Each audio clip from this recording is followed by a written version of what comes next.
exciting episode of Starfleet Boy where we have a casual and informal conversation about Star Trek. Today we're focused on Star Trek Lower Decks, Season 3, Episode 5, Reflections.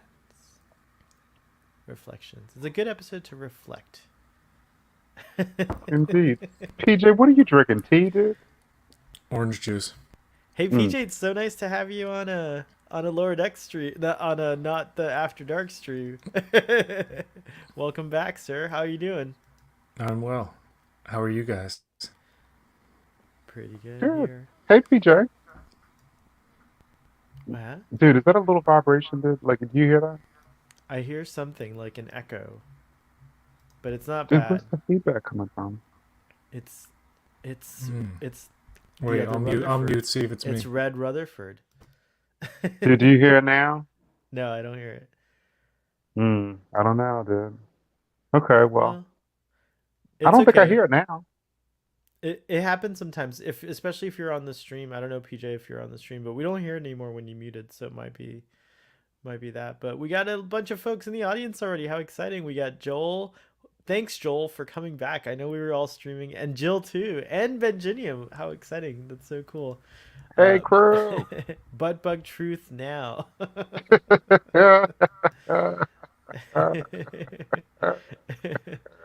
It's true. And then Wokey Dokie. Yeah, this is a good episode. I think it's going to be fun to talk about. Do either of you guys want to do an episode summary? You want to do it, PJ? I can do it. You can do it. Yeah, go ahead. All right, let's hear You're Max good. and You're good at that stuff. Let's do it. Hey, so we open up with Rutherford awaking from a nightmare. He's seeing people doing something to him, and then he screams and he comes to. So in this episode, we saw him kind of go on his own journey where he thinks that he's encountering an anaphasic alien, but it's not. It's like him from the past. So it's like the dueling Rutherford and who's going to win. Our B plot is Mariner and Boimler going down to a job fair. They totally don't want to do it. Well, Mariner totally doesn't want to do it. But Boimler's like, oh, he's ready to go. We encounter lots of interesting people at the fair. We also see the vast conspiracy that the lower deckers are going to have to unravel as far as like what's going on with Rutherford. This was a great episode. Is that enough? That was a really good summary. It's pretty simple. I mean, there's not a lot going on and stuff like that. But PJ, what did you think of this episode? I think it's the best one of the season so far, but I find that the first half of Lower Decks every season, while good, isn't nearly as good as what they give us episode 5 on. Yeah, it starts ramping up, right? And it's like clockwork. As soon as like we get to the later episodes, they start getting more interesting. We get to explore the Lower Decks lore that's been set up since season 1 about Rutherford's past. Now my question is, I know his memory was erased at the end of season 1. Before that, during season 1, was he aware of what a douche he was? And then he forgot, or like what happened there?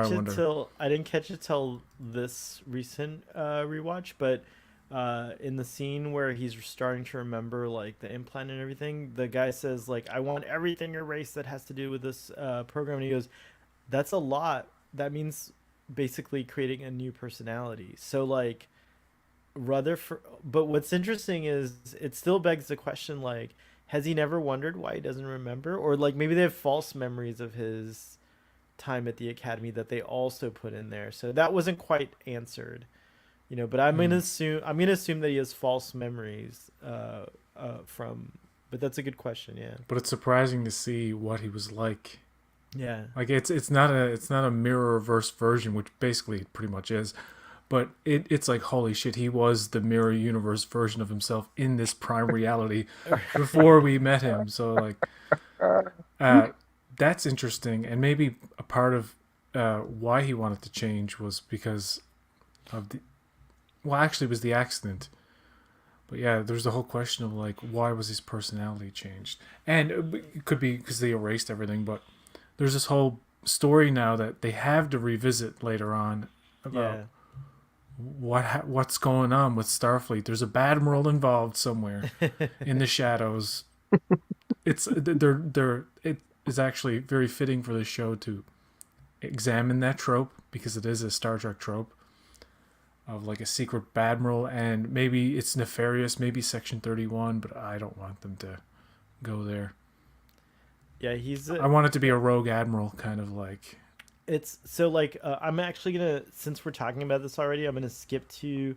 I took a screenshot of the moment here. Hold on, let's see what slide is that. Slide number. There. Starfleet boy, who was an anaphasic alien in a previous episode of Star Trek? Ronan from uh Ronan from Sub Rosa, the episode where Dr. Mm, Crusher is making whoopee with the green ghost. okay. um uh they borrowed false memories from the Soongs, but here so what he's working on there is whatever the program is. I thought at first, the first time I watched it, I thought it was part of the racer, but as you can see, it's like something else. Like it has like a, I don't know, it's like a different, it's like a power source or something, or maybe a new Mm, propulsion system or something. mm, Maybe it has to do with time travel. Who knows? It's very mm. weird. Oh my gosh. Maybe it has to do with time travel, and that's how they're gonna get in Strange New World. Oh, that's interesting. Oh, that would be interesting if they tied that in. But we won't see that on Lower Decks, right? We're seeing that on Strange New World, so it'll be interesting how they do that.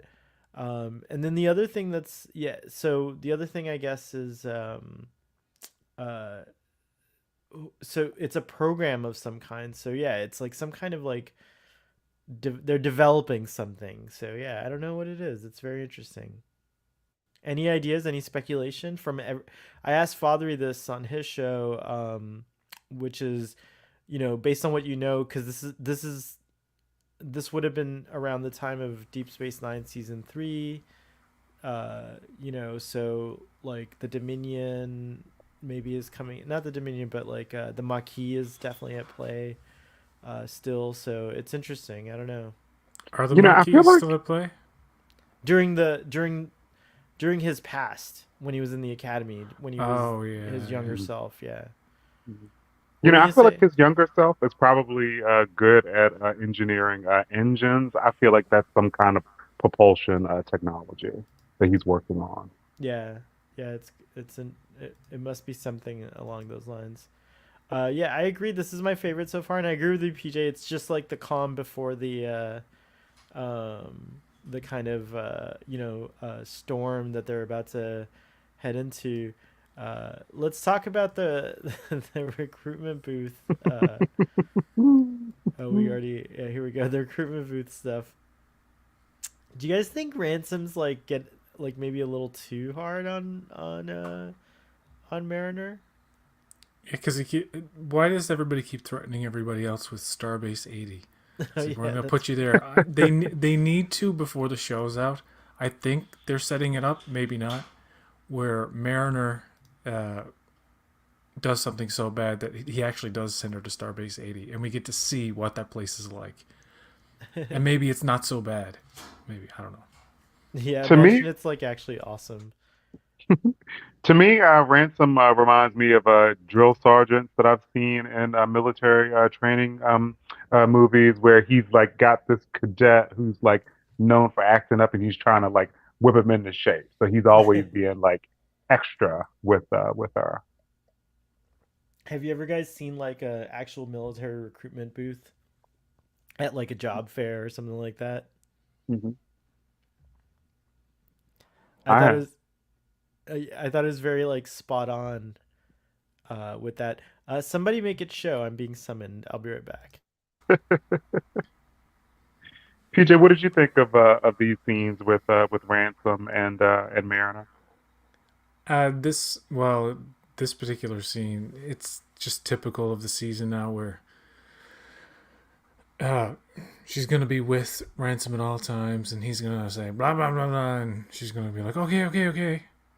Like I like in the I think it was the second episode where he was putting her to the test at the risk of his own crew, which was very stupid and foolish, and just like played just for comedy. There was no, I didn't feel any peril in that situation because it was so jokey. But when she finally goes rogue and skydives, he's like, you know what? He finally caves and was like, I thought you were gonna, and then she has to run up the stairs. I liked all that, but this shtick of, Mariner, you better, and okay, it's got to come to a head, and it can't just be this every couple of episodes. I feel like those, I assume they're gonna build it up to something. I was just gonna say that I feel like those mannequins have very defined pecs. I was noticing that in my watches, and now that you have it up here, I'm seeing it. That's Isn't like that the a TAS painting. design? Yeah, like that's it. Yeah, and they do have very defined pecs on the animated series. Spock is a lot more like in Strange New Worlds on the animated series. He's got like some definition.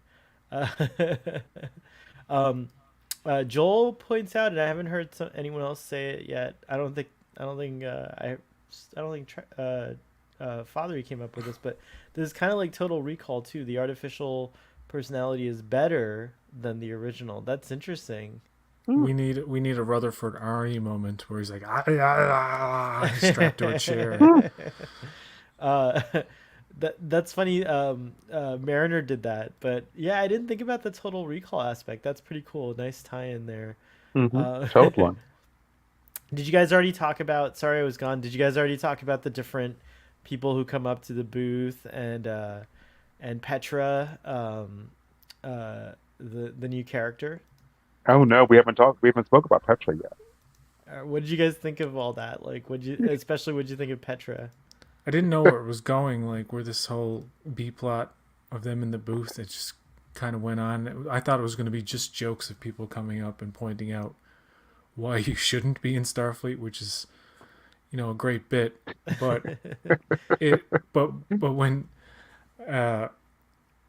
she takes that Boimler's pip, even I Oh was yeah, like, that one. oh no, don't, no, sir or ma'am.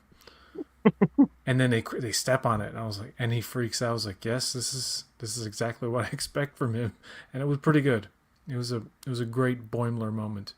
It's like, and it's when he goes to the truthers, and he's like, you're just a bunch of gossipy. It's almost like somebody venting about every little thing that bothers them on the internet, like this thing and that thing and this thing. It's like, you all don't know what you're talking about. You all criticize us and we're the ones protecting your ass. You wouldn't be here. Like, he's really saying it like it is, and it's really quite good. I The have to say that Boimler. was Stop very trapping people in games, stuff like that. Bournemouth's outburst was unexpected. Like I know that he's bold Bournemouth now, but that was really unexpected. But like, were Boimler such a stickler? The whole like taking your pip, or if he took his comm badge, or like ripped his uniform, or anything that disrespected the job, Hmm. would like, you can. He's just that much of a stickler. That's what I love about him. It was really great to see the people actually responding to it and then wanting to like they're like that guy's really cool. And then I loved also that Mariner got a break in this episode, like for once. Well, actually, she's been doing. I keep forgetting she's been getting this whole season. She's been, kind of barely. She's more benevolent and less Yeah, she's like, antagonistic. yeah, totally. Is that right? I don't know. She's like she's just getting in less trouble, like, but the the spotlight was on Boimler. But I do feel like there was definitely, I don't know if you guys think I'm like overreacting, but I feel like there was a double standard like later on. I don't think I don't see Ransom giving Mariner a pat on the back the way that he gave Boimler a pat on the back. Mm. In that scene when they're walking him to the brig, he's just like, yeah, when you're done with the brig, come see me, let's have a drink or whatever. I get the impression he wouldn't be that way with Mariner. Well, there's probably a reason, because in their eyes, Boimler is such a Goody two shoes. goody two shoes, by the book, like reliable. He's like, if you think about it, he's the guy you want with you on a mission. He's reliable. He's goofy, and he's Boimler, but he's a very hard worker, and as we've seen 3 seasons in, he's gotten himself out of like a lot of situations. And when he goes berserker, like he can really get shit done. He can either make a point or get stuff done.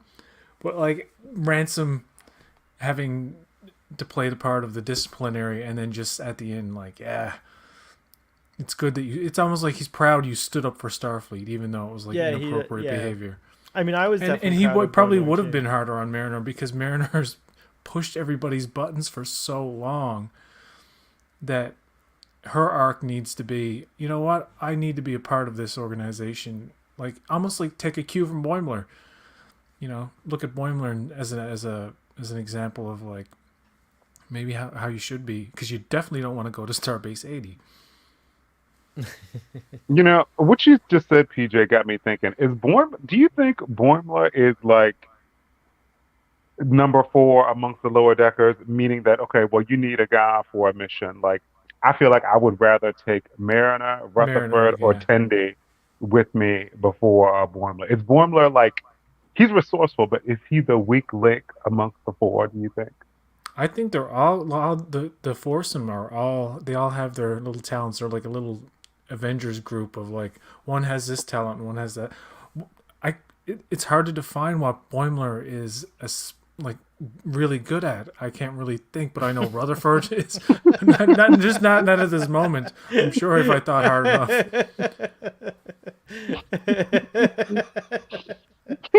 But yeah, I guess if you had to rate them, maybe. But like, I just like Boimler, and yeah.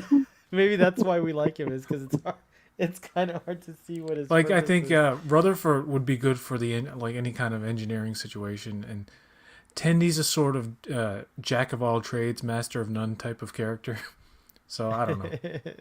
I would say Rutherford technically is probably the one you'd want on a mission that required engineering skills, but Mariner is kind of like Boimler in a way where like they'll do the outrageous thing to get out of a certain situation. She said that she was a xeno what? Biologist or something like that, I think. So like alien life forms. Mm-hmm. But I think I have to admit that if I were assembling a team and I could only put 3 in, I would probably be okay leaving Boimler behind, because you need Tendi. She's the science person. I like how mavericky Mariner is, although she's doubting herself, rightfully so, in this season. But in the past, she's like definitely the stallion of the group, or whatever you want to call her, like she's the alpha. She's the alpha, even though she's on Beta ship. She's the alpha of Beta ship. But then also, and like Rutherford being an engineer, like, so Boimler wants to command a starship one day. I struggle to think of what he's good at too. Like I guess, is he good at like rallying people? Like maybe he's a good rallier. Like he he's seems good to at, have like, all the book he's got a lot of the book academic knowledge, side of it's it very down. academic. It's just the application of that knowledge. I think they should spend more time kind of getting to know what each character is actually really good at. Right. Jill's saying for Rutherford, I'm weak on understanding how Starfleet can selectively erase someone's memories. They've done it. I think Joel was saying they do it off and on all over, but with little explanation on how it works. I guess it's because we don't really have reliable memory altering techniques, at least that I know of. Maybe some, the FBI or the CIA has stuff like that. But as far as like, there's a lot of like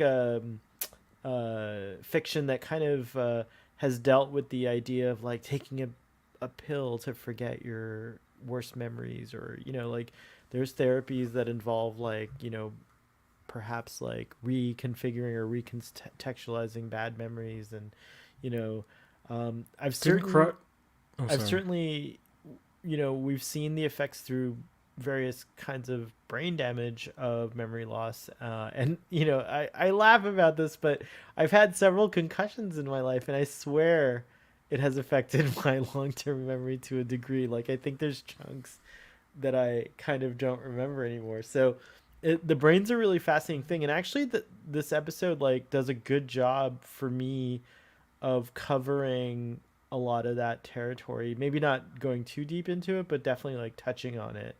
But what were you gonna say, PJ? I forgot. Oh, but yeah, Star Trek hasn't explained it. Yeah. Didn't Crusher say in some episode of TNG about selectively erasing memory?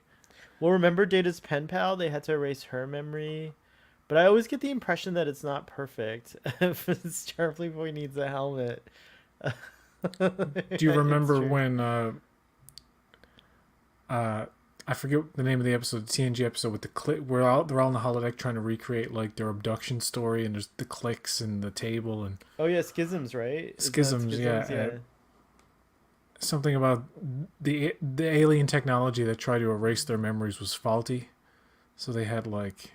Oh, that was the other episode. Sorry, that was the planet that's hidden, the xenophobic people, right? Like Data has to lie to them.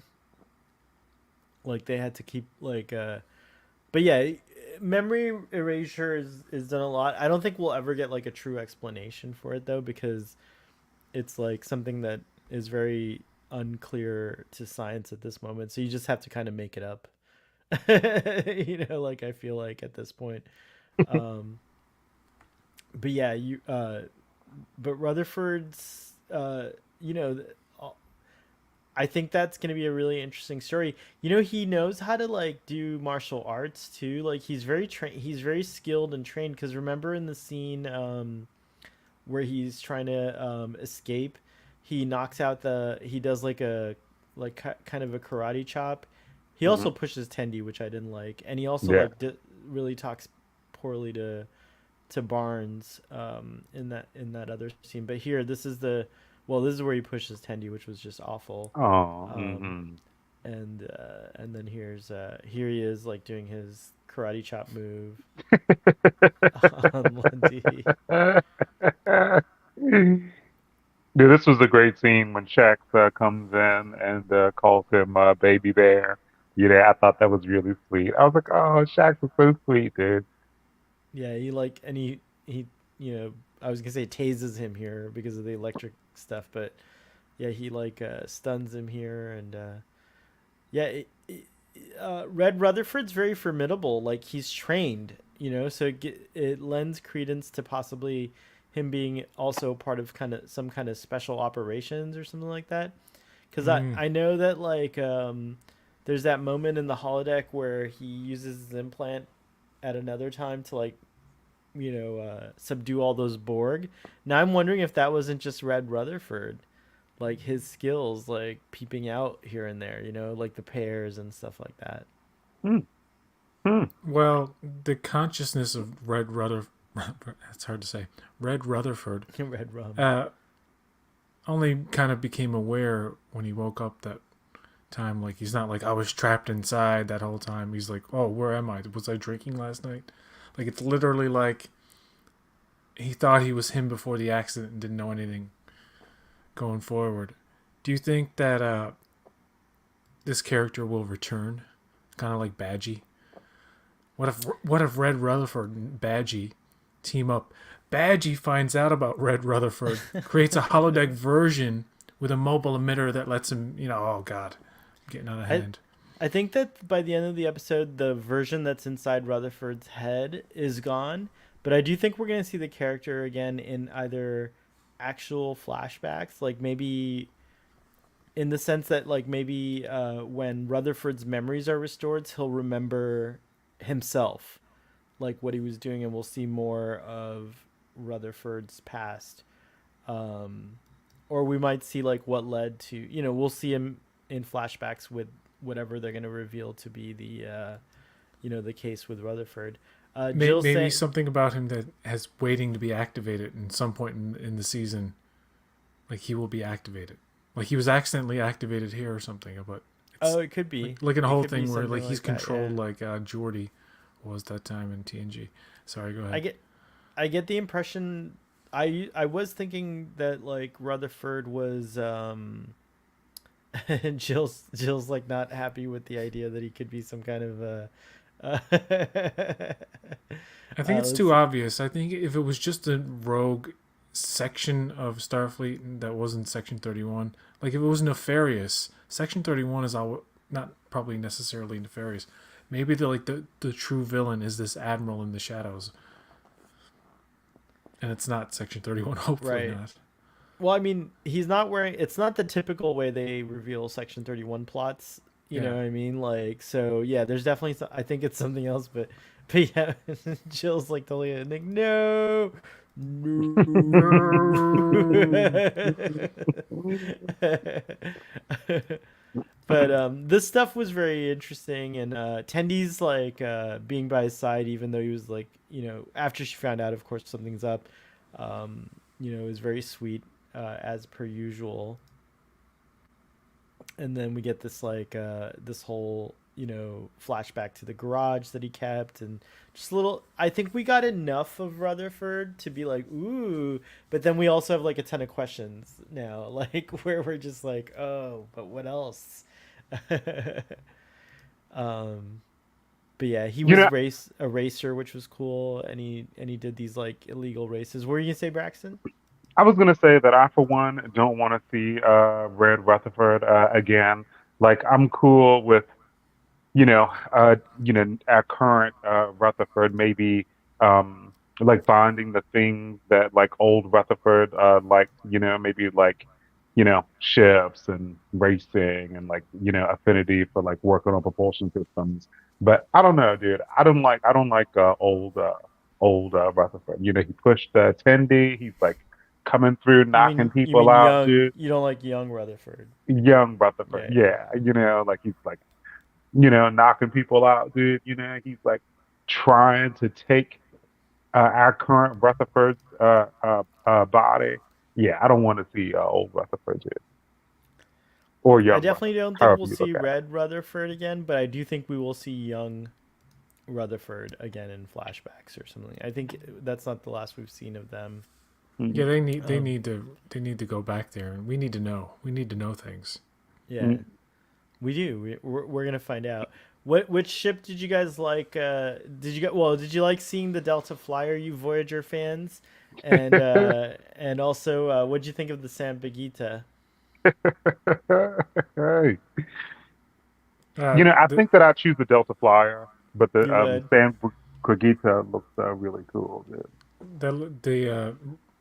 Sam, what is it called? San Sam. Bagita. Yeah, that one looks like a Star Wars vehicle, and Yeah, a little Rutherford's bit looks more. more like well, it's the Delta Flyer. So there you go. The Delta Flyer is a really cool ship. It's pretty iconic. Delta Star Trek is so associated with the Delta too. Yeah, it's So true. But I loved all these scenes, and I keep saying this, but definitely want to play a video game, like a racer video game where you have different. You could do like a different configuration ships, like stuff we've seen and new stuff, but like more like shuttles, and races through different like I, I landscapes and I things think like you that. may get some of that in the Prodigy game that's coming out. I'm not. That's Oh, not 100, nice. percent but I'm sure there's a racing element. The I mean, why races were wouldn't there very be? exciting. Very X-wing vibe, says Joel, and I agree with that. And hey, springtime. How about his ship? Yeah, it was a cool ship. Here, I loved seeing the Romulan warbird too, and they rendered it really beautifully. I thought it was done really well. Yeah, it does look great. I didn't make this. This is in the show. I usually do these slides where I do side by sides, and no, this is actually in the show, and I love that little, split screen that they did.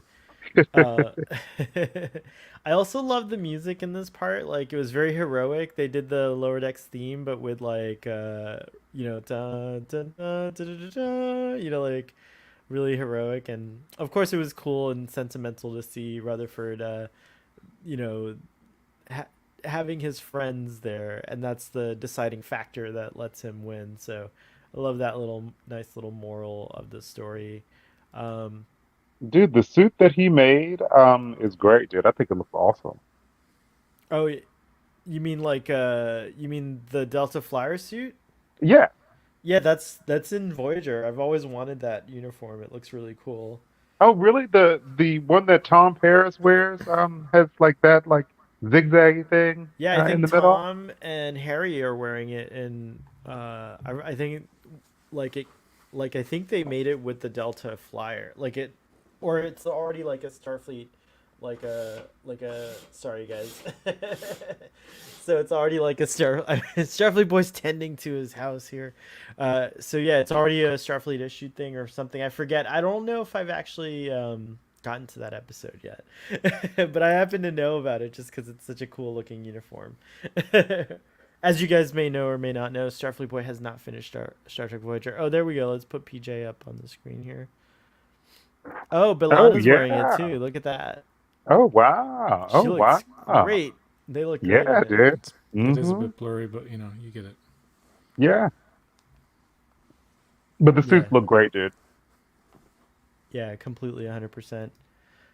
But we already showed this slide, but I like saying goodbye to Red Rutherford and for him to admit at the end that Blue Rutherford or our real Rutherford or whole Rutherford uh, had it right, and was doing it the right way. I like that.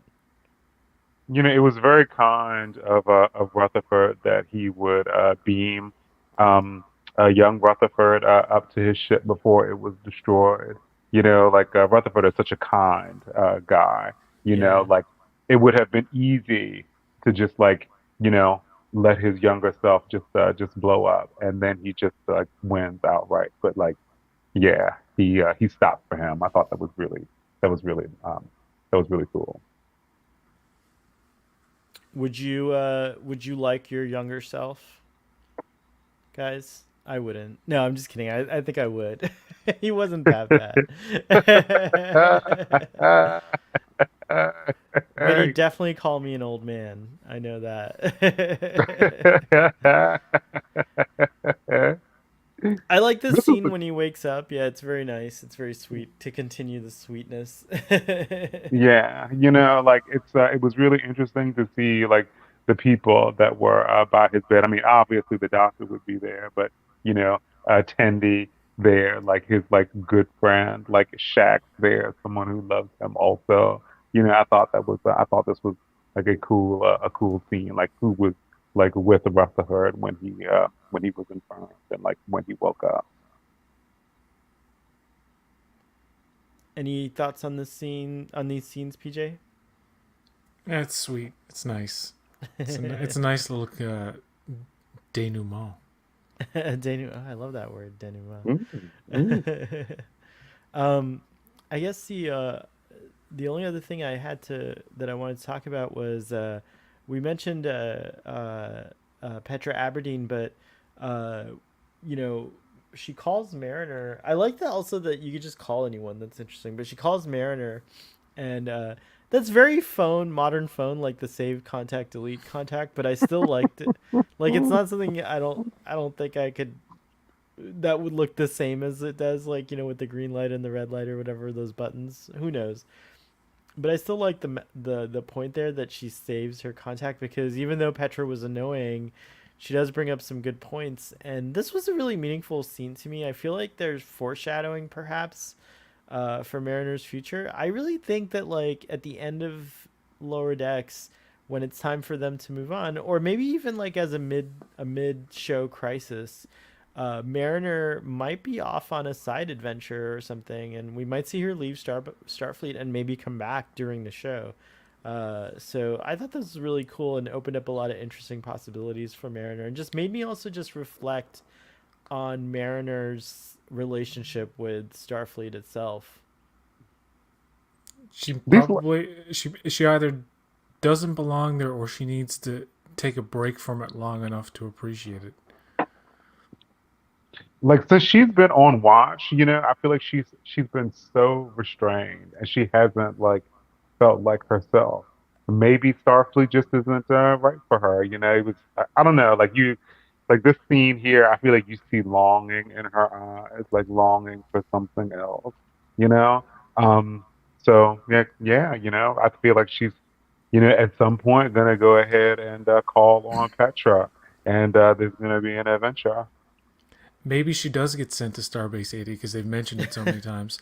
And when she's there, it is as bad as the reputation says. And she's like, and Petra calls her again. She's like, "Yeah, I'm out. See ya." It could be. And then she gets in a whole world of trouble for basically just abandoning Starfleet, not officially resigning, or maybe she does officially resign and say like, "I don't want to be. This is bullshit. I'm miserable. What's the point? I resign."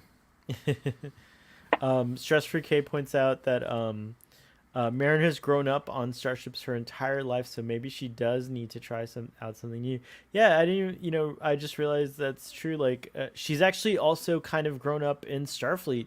Like, she doesn't really know anything other than Starfleet. Her parents are both in Starfleet, and both have prominent positions. One's a captain, the other one's a admiral, and yeah, it's interesting. But Joel says no. Mariner should stay with Jennifer, and Jill wants to know, why is Jennifer preferred over Petra? Who do you guys prefer, Jennifer? We haven't actually seen Yeah, Jennifer really. and Mariner like to think about. Like they are. We know that they're like seeing each other, but we haven't actually seen their chemistry. I don't even know So I don't much. even know what Jennifer's like. Yeah, yeah. Other than like a few little glimpses where she's been combative with Mariner, but I so yeah, based on that, I kind of like Petra, but I also think Petra could be bad for Mariner. I think Petra might not challenge Mariner as much. She might encourage a little bit Hmm. of Mariner's negative personality traits or aspects. Maybe it's all fun and games at first, and then Yeah. she finds out Petra's not basically just using her and or something There's untoward, something and about she's like, Petra's "No, that you're. I don't like you yeah. now." I do like that Petra was bringing the Grand Nagus back, his staff or whatever, but at the same time, I don't know. Like anyone who works with Ferengis is a little shady, maybe. Like there's just stuff going on with Petra. She reminds me of Vash, though. Vash is kind of like that too. She's really shady, uh, but also, you know, has ultimately has good intentions. So hopefully Petra's like that too. But yeah, we really don't know anything about Jennifer. But who do you guys think Mariner's better off with, like Starfleet Jennifer or independent indie Petra? So I don't get romantic. I didn't get romantic vibes from I Petra at totally all. think their combativeness was Mm, very like a sign that like there's attraction, at least maybe mm, not romance, but definitely some kind of attraction. And the okay, fact that she saves her contact at the end, like I don't know. mm-hmm, mm. I don't know. Well, I think recency bias makes me think Petra. I don't even remember Jennifer did. I don't think you needed the save contact part. I think it was a modern touch they put in there to tell the audience that she's really thinking about it. But that longing look was enough. You didn't. To me, when somebody calls you like that in Star Trek world, in my mind, it's like when you hang up, it's like no need of deleting or saving a contact. If you want to go back in the lot, it's just all everything's recorded. Like it's like everything has a log, so it's not like she would have to figure out her number. I mean, she's somebody calls you, you have that line of communication is open. So that the whole like delete or save contact thing was I don't know. Maybe they'll So have that in the future. I don't know, but TJ, you know how it is just trying to it like just fish a seemed very modern. contact out of your phone, trying to find when somebody texted you, dude. Like, if you save the contact, like that is like archiving the But conversation, archiving That's the true. person. So it's like for quick recall. true. But it's so user friendly in this time where you just like call Petra, and boom, the pad's like, okay, I know who Petra is. Let's call her. I don't know. I mean, this is a stupid nitpick. I mean, Lower Decks has done little anachronistic things like that before, so I'm not like I'm not. Yeah. It's not a complaint or like a Yeah. or anything like that. It was just fun. I just thought it was funny that it was very like not modern but current. Like of this time. It was very interesting. But yeah. Do you know if the next episode is the DS9 episode? It is, PJ. Okay, thank goodness. Wow. It is.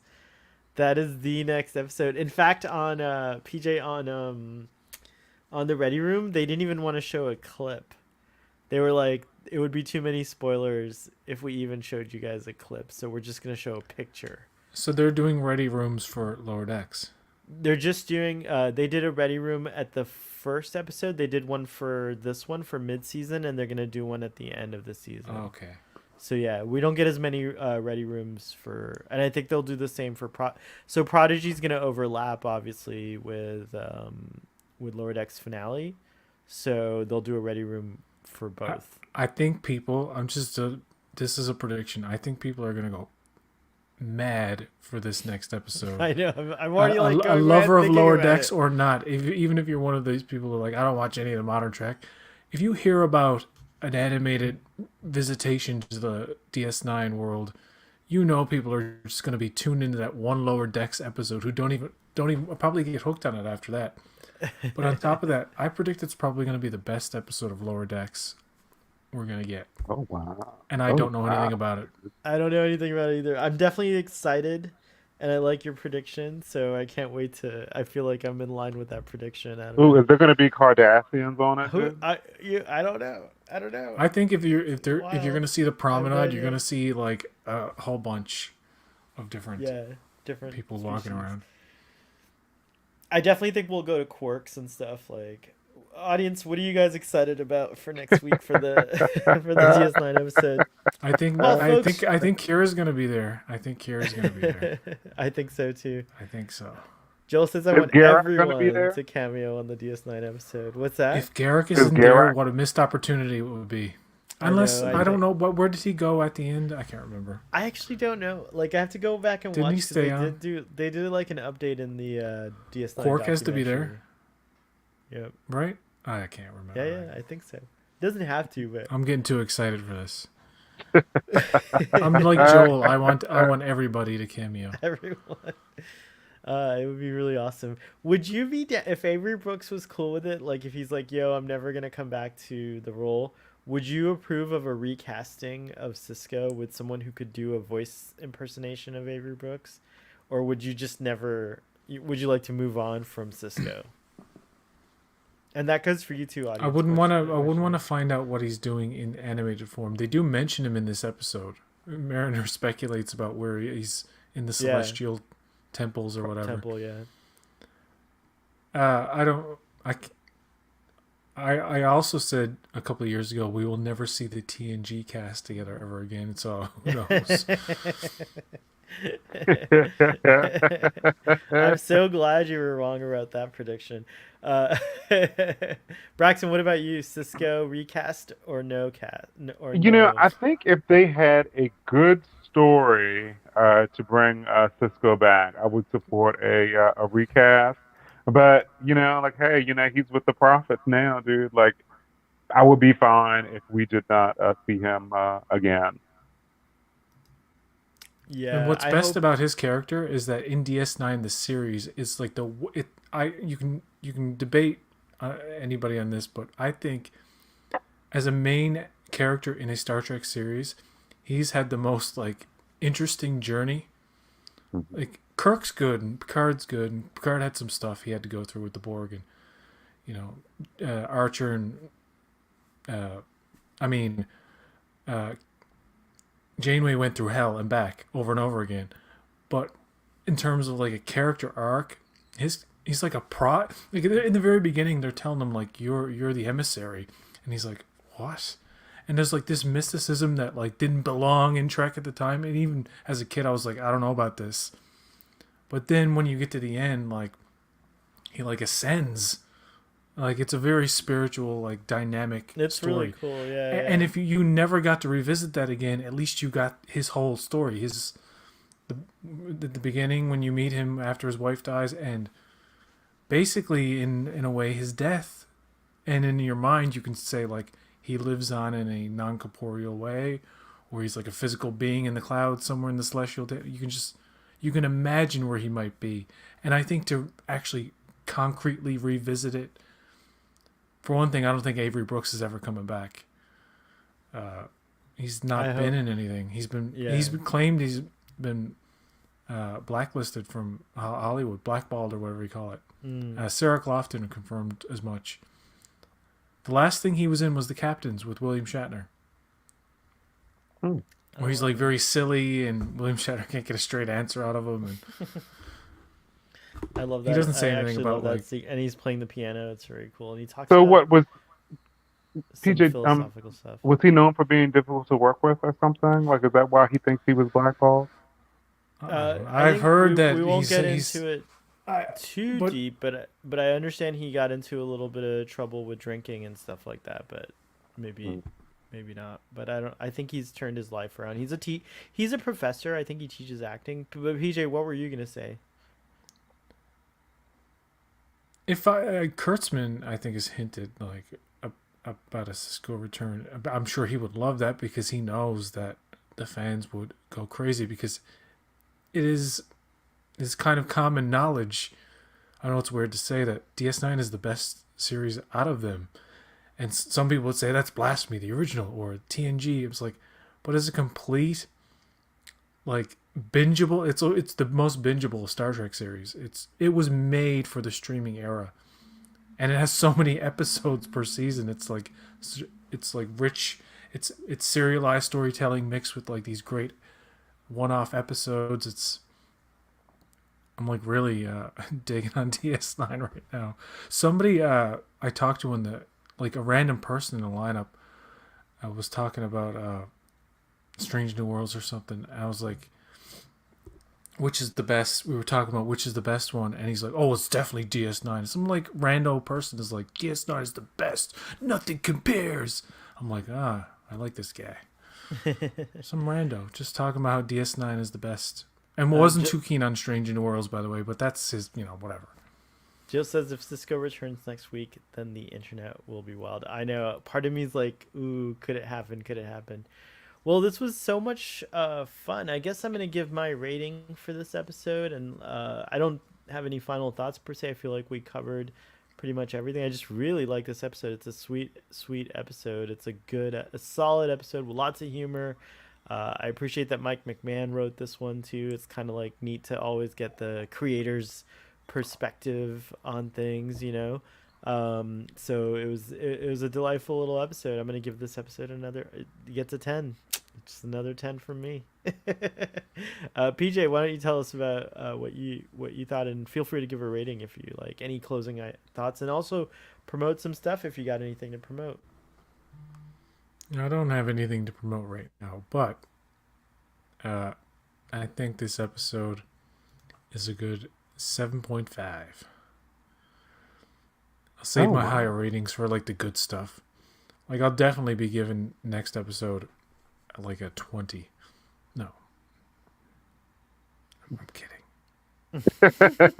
Well, dude, me and Ezra give this episode a 10. Woo. I loved the character development with Rutherford.